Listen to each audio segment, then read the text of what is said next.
Hello, everyone. Welcome to another episode of Caregiving Gen X Style. As always, I am Steve Mullen. I'm Jennifer Mullen. You felt the need to say, as always? Yes, well, Okay. I always am. Well, you are. Anyway, Okay. during your caregiving journey, there's a very good chance your elderly loved one will land in the hospital at some point. What? No. Yeah. After the hospital, there's also a very good chance that some type of rehab will be recommended because the elderly can get very weak very quickly while laying in a hospital for days on end. This episode is all about how to navigate that environment.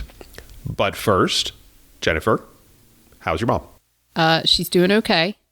Let's just say, first of all, we forgot to say this at the beginning of this episode. Yes. Happy St. Patty's Day. Happy St. Patty's Day. Did you say that and I missed did not. it? No. Oh, okay. Were you just not listening Sometimes to me? I zone me out. Zone you out. I'm not surprised by that. Well, anyway, Happy St. Patty's Day. Yes. Whether you know it or not, Mullen is an Irish name. You know this, but not everyone knows that. Indeed. So I do get a little, not so much anymore, but when I was younger, I used to get a little bit nutty about St. I remember Patrick's when Day. you had that horrible, tacky plastic four-leaf clover earring. Back when I still had a hole in my Earring. ear. Yes. Yes. Oh, I loved that thing. Oh, my Probably still God. have it, in fact, someplace. It We need to just- re-pierce my ear. You used to occasionally put it in when we were much younger, but it was Yes. just And dating was and, terrible. or early married. And it's I know you a hated it. miracle that I still married you. Exactly. Well, that and that hideous car that you couldn't stand that I drove when we first started dating.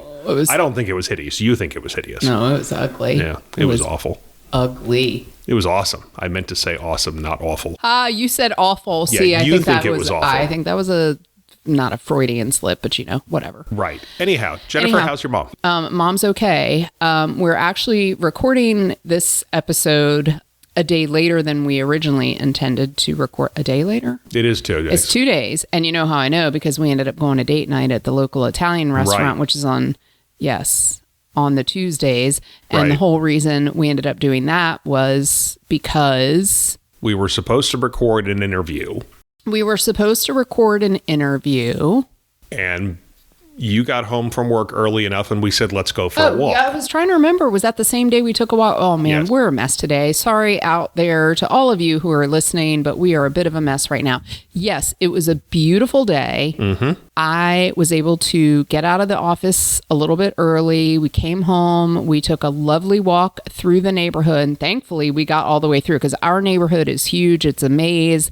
And had we been on the other side of the neighborhood when this happened, it wouldn't have been quite so easy to manage, but we got all the way to the end of our walk, and you actually heard my phone buzzing. I didn't get to it in time, and then right away your phone started ringing, which is always a bad sign. We always know when my phone rings and then stops and yours starts immediately ringing, we know what it is. Yep. And of course it was the ADT, because Mom had pulled her medical alert button because she had slipped in her kitchen, slipped to the floor.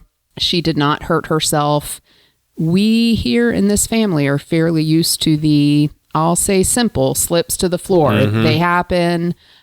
She, of course, was doing something that my brother and I have asked her 1,000 times not to do, which was to lean down to try to put something away in a cabinet underneath. It was like a Tupperware container that was in the dish drainer.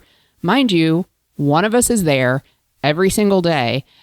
She did not have dishes overflowing in the dish drainer. It could have waited until the next day, but she chose to lean over to try to put it away. She kind of lost her balance. She went to go grab her rollator. The wheel, even though it was locked, we're pretty sure it was in fact locked. It was locked when we got there. It was locked when we got there, unless you just turned could she around and have got sneaky. sneakily- Yeah, I doubt it. You never know. I don't think so. But it slipped away from her, and so she was sitting on the kitchen floor. So we quickly hopped in the car, went over there, mostly Steve to the rescue on that one because... Picked her up off the floor. Yeah, and even though there's like a process to get her up off the floor that in theory, I guess anybody could do, I'm not entirely sure I could do it by myself. I'm not sure. I don't know. Yeah, it's a whole like physics thing, right? If her Right. putting her feet on top of your feet Yeah. and then you hold onto her hands and kind of Yes. do the 1, 2, 3 Counterbalance and of she weight. stands up. But I guess I was helping a little bit too. I don't know how much. Up, I have so. no idea. Anyway, so that was our adventure for the week. So we It had was- to put off that interview until the next episode. So that will Yeah. be in the next episode. We're actually going to do it next week. And it looks like I'll be doing the interview and Jennifer will not be Solo. here. So yes, the episode after this one will be Steve Mullins solo. Well, we'll hear Jennifer in the beginning and in the end. Will you? Yes. Oh, Yes, okay. we will. Are we going to record the intro and an outro with me? Oh, because you would miss me too much if I wasn't around. Everybody would. Everybody would. Woof, we are all over the place. Wow, we digress. George, we're having, it's not even a squirrel moment. No, we're just digressing. Just meandering. Okay, let's go. Steve, how's your mom? Mom is fine. By the way, I did tell my mother about what we had going on with your mother, with her hitting the floor. And she said, well, what was she doing? I said, well, she was trying to put some things away down in this lower drawer. And she said, well, I sort of understand, she doesn't want those things sitting in her sink for days on end. I said, Mom, somebody would have been there the next morning and could have put them away immediately. And it was like one or two things. It wasn't a sink full of dishes we're talking about. So smack that down for you. Anyway, But I appreciate that your mom was being empathetic to my mom and that neither of them like to have a, mess of things sitting around. So I suppose, that's very sweet. It's true. But yeah, anyhow, not a smart choice. My mom is fine. I did want to talk really quickly about the thermostat. So, oh boy, longtime listeners will remember that she doesn't know how to use it. Well, I don't think she understands how any thermostats work. I don't think she understands even the basics of how heating and air conditioning work. Okay, well, This is what I'm talking about. Let me explain because you'll see what I'm talking about. So, longtime listeners will remember they did put a smart thermostat in her apartment that she can control with her voice using the Alexa, and she knows how to use it. I mean, she uses it really well, but I was over there one day and she said, just a little problem with the heating and air conditioning. I said, what's the problem? And then, by the way, it was really cold this winter. So it was during that really cold period.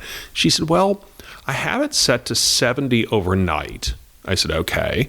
She said, but, I'll wake up in the morning and it may be a little while before they come help me get out of bed. And I just usually at that point, I'll have it bump up to 72. So it's warmer when I get out of bed. I said, that makes total sense. I think we've talked about this before. Yeah. Not on the show. Oh, okay. But she said, here's the problem. When I do that, it just runs and runs and runs, sometimes for an hour or two. I said, yeah, it's trying to raise the temperature in your entire apartment by 2 degrees. They have heating systems. If you've ever been in a hotel, it's that thing under the window. It's the unit under the window. It's just like that. And, they're not probably the most efficient devices in the world. And it's going to run for a while. And she said, well, it'll run. And then it'll turn off. And then it'll run. And it'll turn. I said, well, Mom, it's trying to turn the temperature up by 2 degrees. It's going to take a little while. Well, if I try to go back to sleep, it keeps me up. I said, well, how about this? Maybe don't do that. Maybe don't raise it. I said, is it really that bad if you get out of your bed and it's set to 70 and it's actually 70 degrees? No, it's fine. Then don't do it. I said, maybe once you're getting up, turn it up then. I don't think she understands how heating and air conditioning works at Yeah, I swear we have talked about this on the show before because I swear I've said, I kind of get it. I mean, it's a concept. And it's not necessarily a concept that at age 85 you're going to grasp all that. She's had heating and air conditioning in all of her homes. I know. Mostly central air. But, probably, I don't know. I could probably just with the exception of that really old farmhouse from the 1800s that we lived in. I don't know what was in there. I don't think it even had air conditioning, but it had some kind of heat. But other than that, everything's had central air and central heat, and it all worked more or less the same. This is a little different. But in the end, it's not that different. If you turn the heat up, the thing starts blowing hot air. Sure. That's just the way it works. It's going to run for, I said, Mom, we turn ours up when we get up and we know it's going to run for a little while. And it's just how it works. There's just some kind of disconnect there. And it just surprises me sometimes because with so many things, she's pretty sharp. Yeah. With just these things, she just doesn't understand it. Yeah. Anyway. What are you going to do? What are you going to do? Doesn't connect with my mom that she shouldn't be leaning over to put a piece of Tupperware away. There's that. So, and I was also thinking have we discussed this on the show before or not? I don't know. And you know why? It's because also all winter long, for anybody out there listening, we sit across the dining room table from each other every night chatting. if it's too cold to sit out on the deck, right, we're usually sitting at the here dining room chatting table. and we're chatting about all the things and Yes. getting caught up on our Getting caught up. day and Yes. whatever. So I literally, like, I'm looking at you right now. I'm like, I know we've talked about this before, but was it with a microphone in front of us I or don't not? think it was. I don't know. To anyone out there who is saying, yeah, you talked about it, I apologize because I don't think it was. I don't think know we if talked we did about or it not. on the show. We talk a lot. In case y'all don't know that, if you have not figured that out And from that's a just good listening thing, to us, Jennifer. It's a good thing. most of the time. Most of the time. Most of the time. Sometimes that's the reason that I sometimes zone you out. Right. Sometimes there's too much talking. I just get too chatty. Okay. Let's anyway, move on. Let's get into the episode. And we're going to start with talking about how the fact that your mom is a little bit of an expert at rehab. Rehab. She's good at it. She has basically, at the time of this recording in 2026, she has spent some time in a rehab facility of some sort or another, a total of seven times. 7 times. 7 times. It's crazy. You know, one of my favorite communication mantras, squirrel moment here, George, 7 different times, 7 different ways. Like, I don't know. She's totally learned how to do rehab because 7 guess. different times, 7 It was different 2 ways. different facilities. Yeah. The longest stint was about 4 weeks, which was also her first, the first stay that she It had actually in rehab. wasn't, that I'm looking at this, the copious notes here. It actually was not. She had one before that. It was after one of her back surgeries, she landed in rehab for a couple of weeks. That was her first time. Yeah. But then the longest, was that 4 weeks, which Are we was... going to talk about the one that she got kicked out of too? Basically, we're going yeah, to I talk believe about that that's at gonna some come point. up. Okay. Yes, I believe she that's also gonna come up. spent a total of 5 weeks in the same skilled nursing and rehab over 2 different stays a couple of years ago. Yes. So yeah, she kind of knows the rehab deal She for does. sure. And then of course, Gagi has stayed in skilled nursing and rehab twice. It's shocking It to me seems that it's only more like it's more, been but I don't think it is. really does. But I think Gagi's had some in-home rehab with my brother and I just staying there overnight. It's Right. different kind That's of rehab. how she avoids it. But yeah, she had to stay there once after some bowel surgery, and then once again a couple of years ago when she had a variety of ailments, including pneumonia. So yeah, we're familiar with the rehab. Given all of this, we figured we know a decent amount about this environment, and we thought we'd do an entire episode on what to expect when your loved one goes there. To start with, we have a fun fact.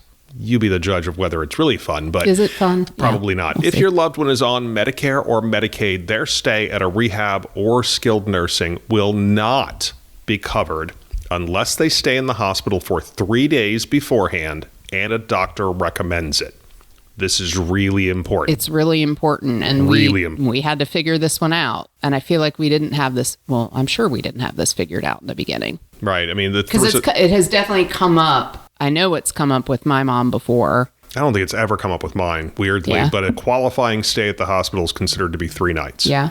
And otherwise, Medicare, Medicaid, I don't know about insurance, private insurance, you'd have to check with your particular policy if that's what they have.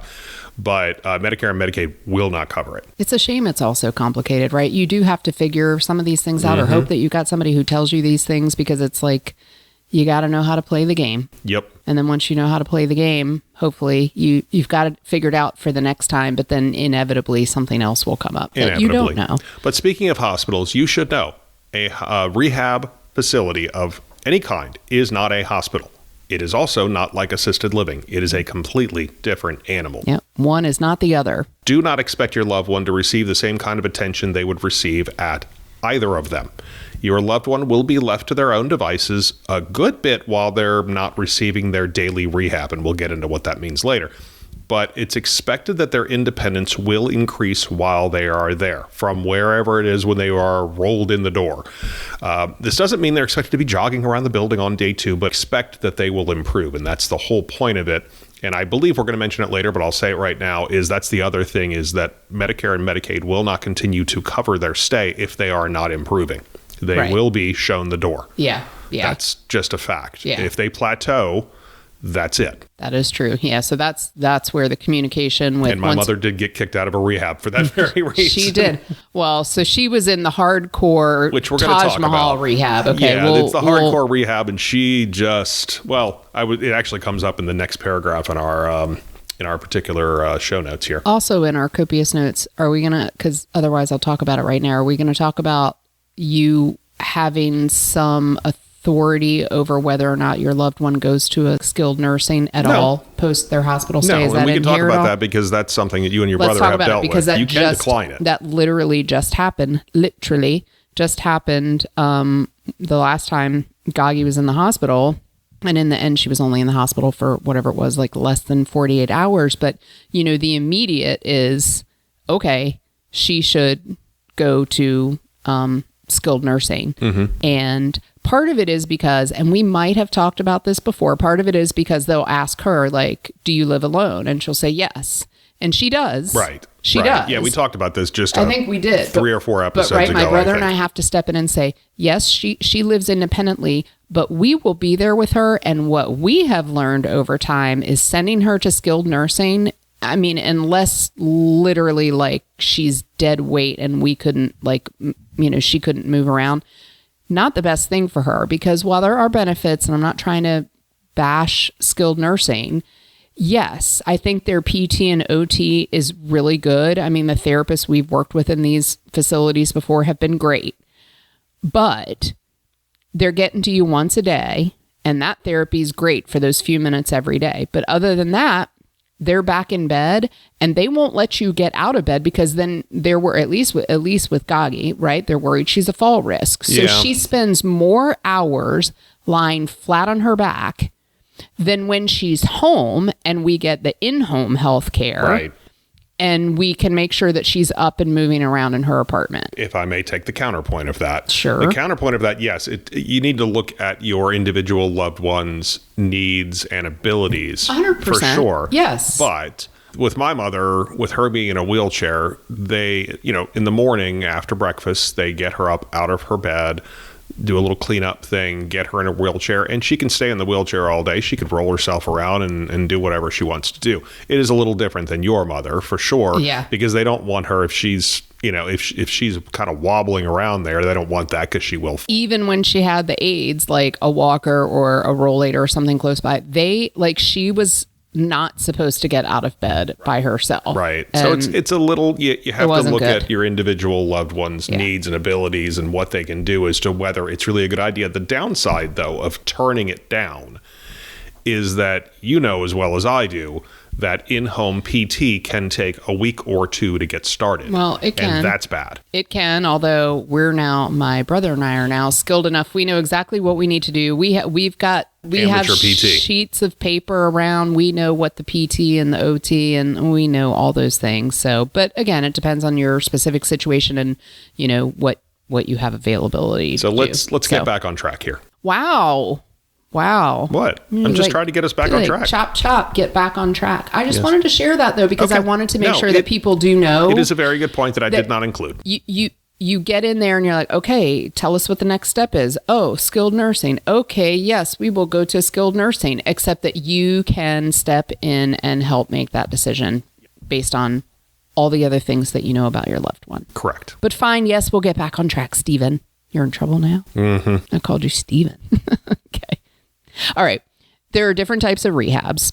Some rehab facilities are designed more for people who are recovering from an accident or surgery, and they need to do things like literally relearn how to walk. Right. That's a big thing. Clearly, you need to be in rehab for that. That's where my mother, the first time she ever went to rehab, that's where she was. And she was younger, and she was in a lot better shape physically. Yeah. And was able to handle. But you're dealing with 3, sometimes more hours of PT and OT every day. It is tough. We called it rehab boot camp. Boot camp. That's right. The great part about the place that she went to, the food was amazing. But we've talked about this a long, long time ago. They gave you so much food. And I think it's because they figured you're going to be just burning calories, working like crazy. Ravenous by the end of the day and want all that food. She couldn't eat even half of it. But basically, she she couldn't quite survive yeah, the rehab boot later camp. on, after the last back surgery, she could not handle it. Yeah. She couldn't handle it, and they just basically politely asked her to leave. Yeah. And that's where she ended up in a skilled nursing and rehab. And we're going to talk about the difference between those, but yeah. Well, right. So, I mean, more frequently, skilled nursing is where they're going to end up versus like the hardcore rehab place. But even those are not all the same. Some skilled nursing facilities may or may not have like the rehab on site. And if they don't, they're typically called nursing homes. The type of facility that we're talking about in this episode is typically called skilled nursing and rehab. Correct. So generally when it's recommended your elderly loved one go to a skilled nursing and rehab, which by the way, we're going to abbreviate as SNRF. Now, we've talked about this. It's typically SNF. Most people say SNF. Right. We say SNRF because my mother, yes, we have talked about it, but my mother, I would refer to skilled nursing to her. And she'd say, well, I was in skilled nursing and rehab. So now I have to say skilled nursing and rehab because she doesn't want to be associated with having gone to a nursing home and living in a nursing home. So we call it a SNRF. Okay. Yeah. Skilled nursing and rehab facility. Right. Yes. Anywho. So they'll stay there anywhere from 7 days to 30 days. How long they're there depends, obviously, not only, on what their needs are, but unfortunately, what insurance will pay for. Those two things do not always align, which we know. For those with good insurance, their discharge date will be determined for sure by how long they continue improving. For those maybe with not as good insurance, it's all about the money, about the Benjamins. With Medicaid or weaker insurance, there will likely be a set amount of time to start with. And at the end of that time, there will be an evaluation, and maybe a few days can be added on depending on the situation. That's how it worked with Gagi the last time she was at skilled nursing and rehab. She probably would have benefited from being there a little bit longer, but they gave her about 10 days. We've said it before, but it bears repeating that if there is any way whatsoever to keep your loved one from being moved into a SNRF on a Friday or over the weekend, please try to avoid it. Because the first thing that happens before anything else is that they have to have an evaluation by physical therapy and occupational therapy to assess their status. Until that happens, they will not be allowed to leave their bed. So if they get moved in on a Friday or even worse, a Saturday or a Sunday, it's possible that that assessment doesn't happen very quickly. Now, like once you're settled in, most of these places do have PT and OT like 6 days, Monday through Saturday. There usually are therapists there on Saturday, usually not on Sunday.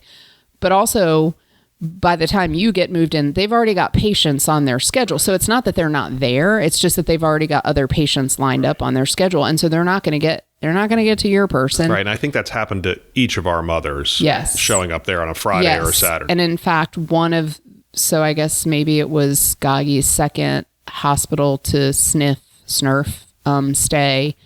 Thankfully, my brother and I remembered, that clicked with us, and we had conversations. Again, the more you know, we had conversations with the doctor. And if I recall correctly, they either got her out of there on a Thursday or they held her until Monday.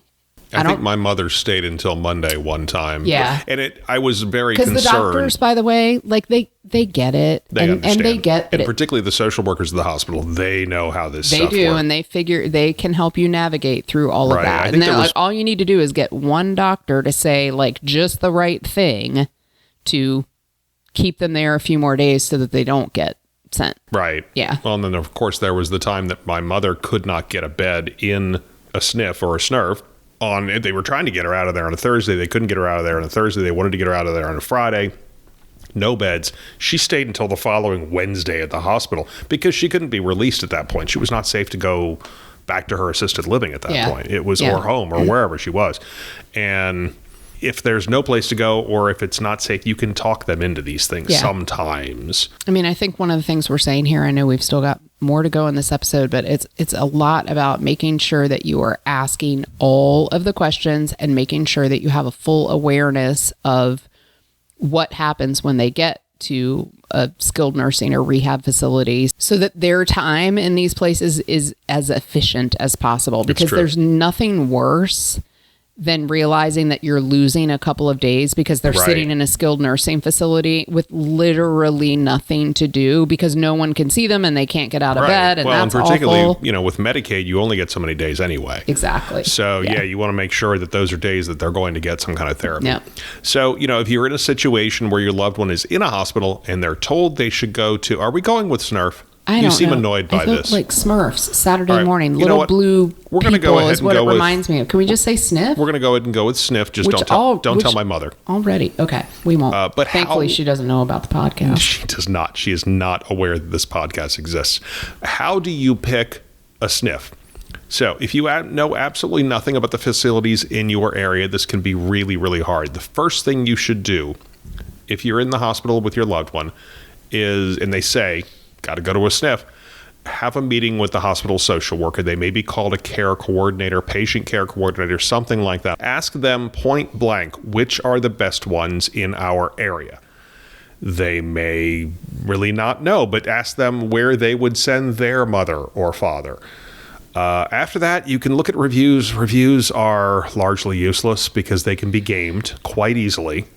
Yep. And sometimes you just have to pick one and hope for the best. And we've talked about the first time your mother got sent to a SNF. It was a nightmare. It was a nightmare because you went by the reviews. It wasn't. It was a rating of sorts. I don't know that it was reviews so much as it was someplace that my brother had found. And by the way, I mean, literally, he's doing the best he can. And I can't remember. I was handling. He's all about the research too. He definitely really is. And it's not in like fact, he wasn't doing any research. I don't even think that I would have thought to go do that. And then, I remember him sending me the list and saying, okay, this one's at the top of the list. And great. Yes, of course you picked the one that's at the top of the list. And it was terrible.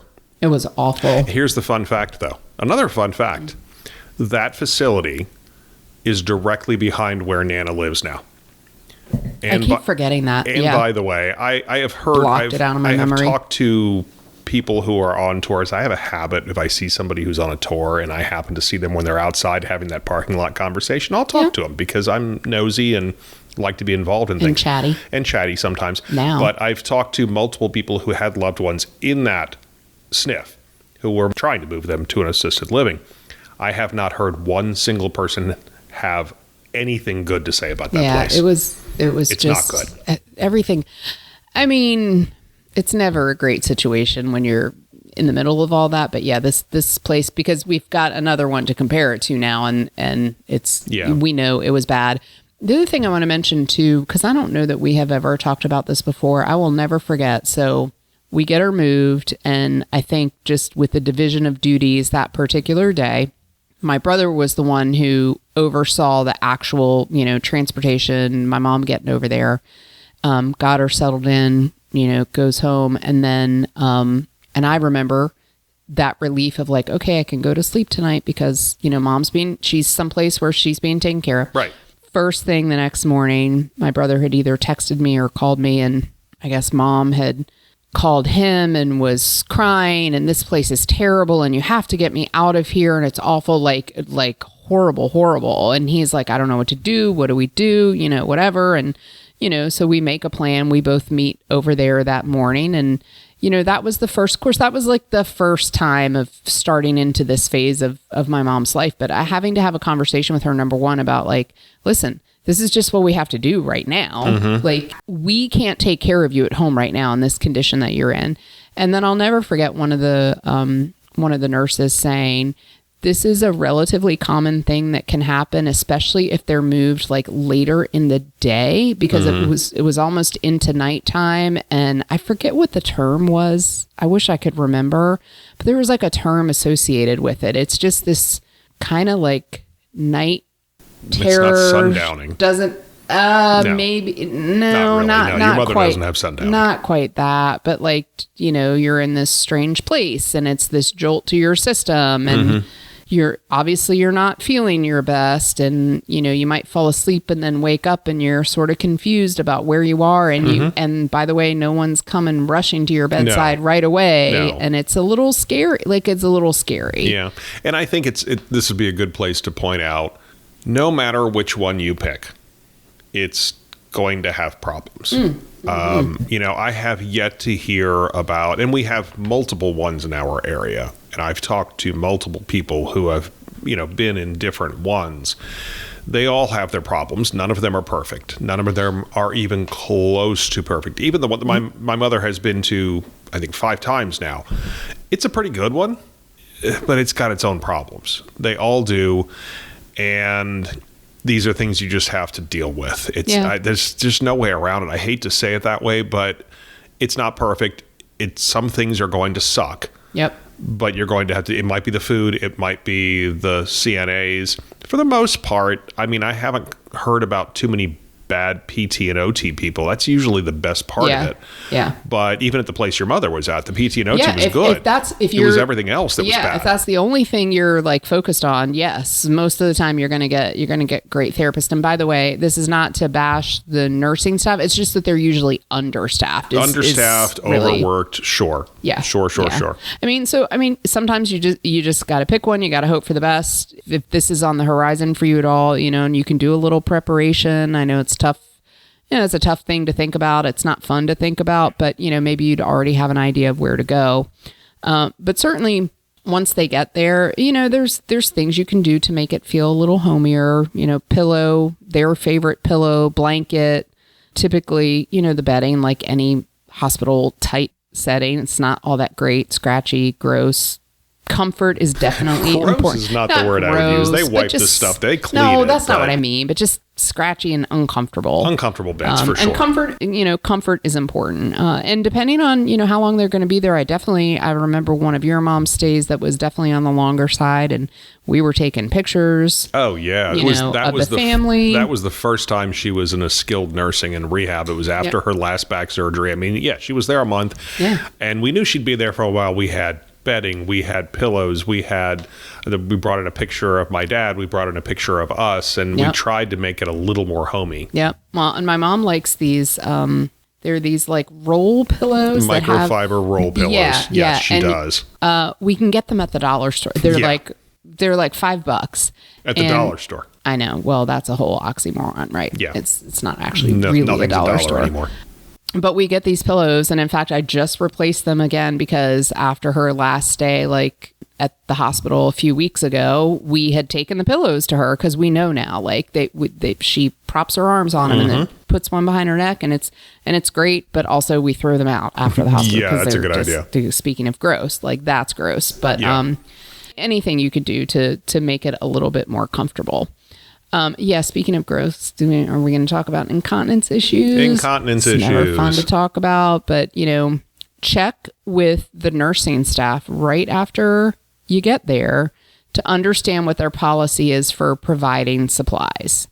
The place where Nana, your mom, has stayed several times, 5 times, and where my mom stayed last summer, does provide adult diapers, which are paid for by insurance.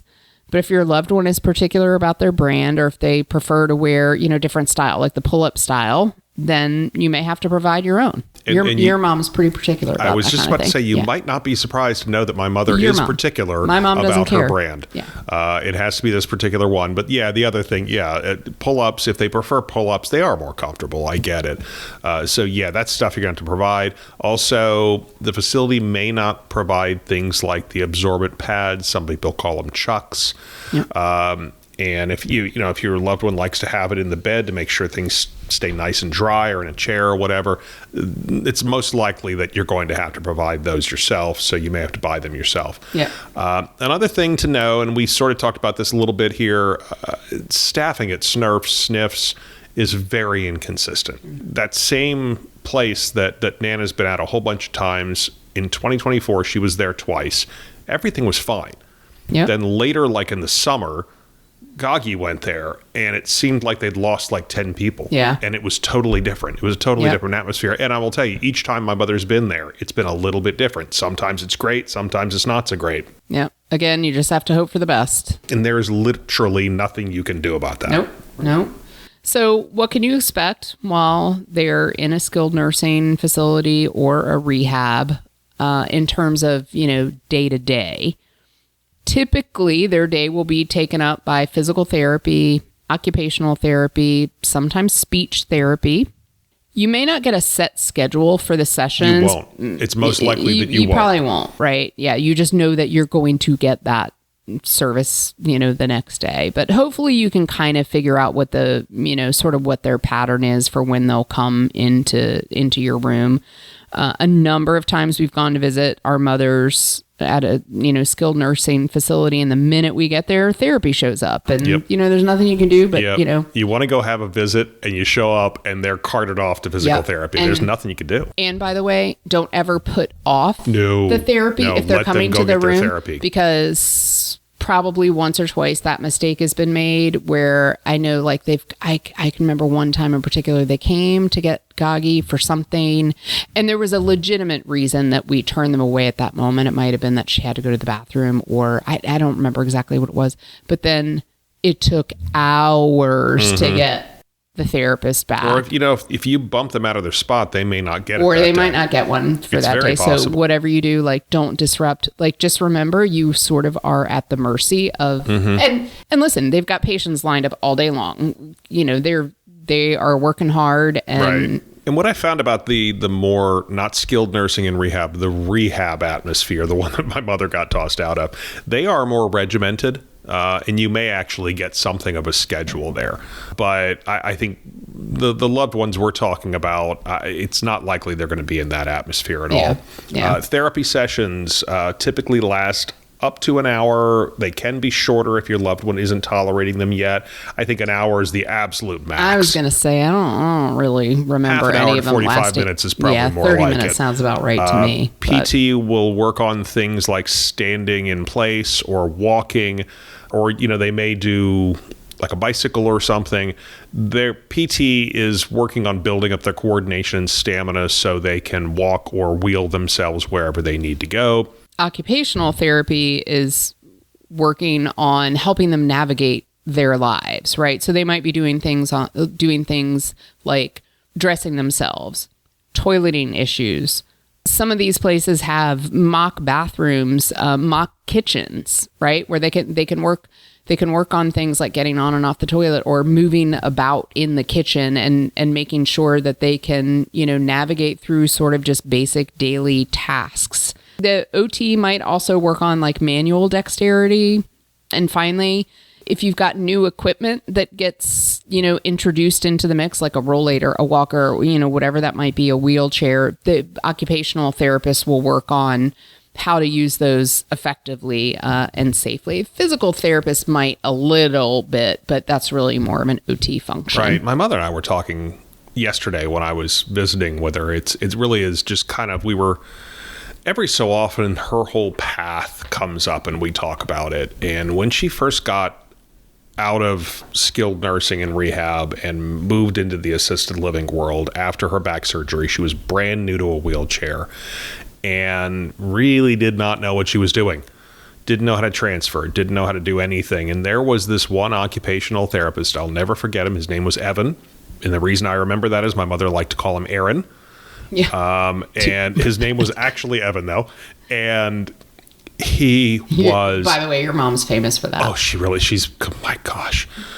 I don't think in referencing my brother's 3 daughters, she has a 0% chance she's going to get it right the first time. In fairness, they all have names that start with L, which really was as does his wife. Kind of a rude joke they played on her inadvertently. Yeah. But yeah. And the first great grandchild is also an L. This is true. Yeah. I mean, so it's a 0% chance she's going to get it right the first time. But anyway, Evan was amazing. He taught her how to use a slant board, slide board, whatever you want to call it. He taught her how to do so much, and she was so much more independent after working with him for a long time. And this was in-home stuff at the assisted living.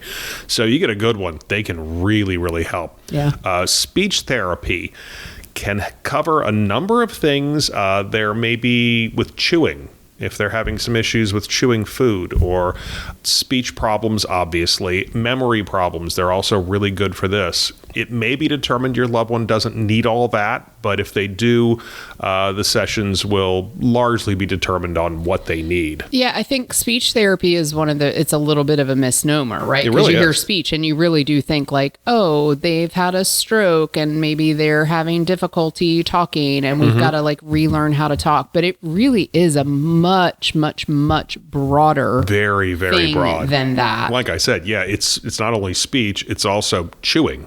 It's Yeah. also memory. And Well, I mean, the memory is the big thing, though, that like I doesn't seem to remember make just being, sense. it didn't really make a whole lot of sense, but also like it's a lot of frankly fun type activities. Your mom in particular loves her some speech therapy. She got hooked up with this speech therapist that I don't know how the heck Medicare is still paying for it. She's Yeah. been working with her for Maybe don't say that years too now. loud, but yeah. And, they back off to, it was once a week or was twice a week at one point, and then it was once a week, and then it's like every other week. But she has become fast friends with this woman. And I think that's why. I think she kind of enjoys coming over and working with my mother. That's another piece But of it. Medicare's for sure, paying for it, and I'm going to let them pay for it as long as they want to. Yeah, yeah. Well, if you're lucky, the SNF might also have some activities for your loved one, like bingo, crafts, music. We've talked about these before. We won't spend too much time on them other than to say that you should strongly encourage your loved one to take part. Having something they can look forward to is very important. And the last time Mom was in the SNF, 2 activities we participated in during that stay. One of them was bingo, which I'm like, oh, she's going to be all about the bingo. She's what bored. 80-something-year-old is not all about the bingo?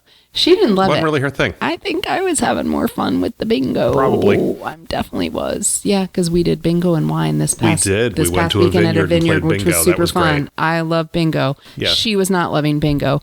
But another day they had like a duo, a husband and wife duo who came and sang fun songs. I don't remember what era it was. It wasn't like super old timey. It was fun songs. Mom was having the greatest time sitting there, bopping her head, clapping, just as happy as a clam with the music. Yeah. So it may be a situation, something to do. if your loved one is not in, for instance, in an assisted living atmosphere where they have these kinds of things, and you may know what she likes. If, for instance, they're living at home with you, it may be that you go to a few of these things and figure out what they want to do. What they like. Yeah. I mean, my mother could play bingo all day. I mean, I kind of could probably play could, bingo too. all day too. But So one thing as the caregiver will need to learn about while your loved one is at the SNF is the care team meeting. The care team meeting is very, very important. So this is a meeting that involves you, your loved one, and all of the different therapists. So PT, OT, speech therapy, if they're doing all those. Also a social worker and possibly someone from admissions.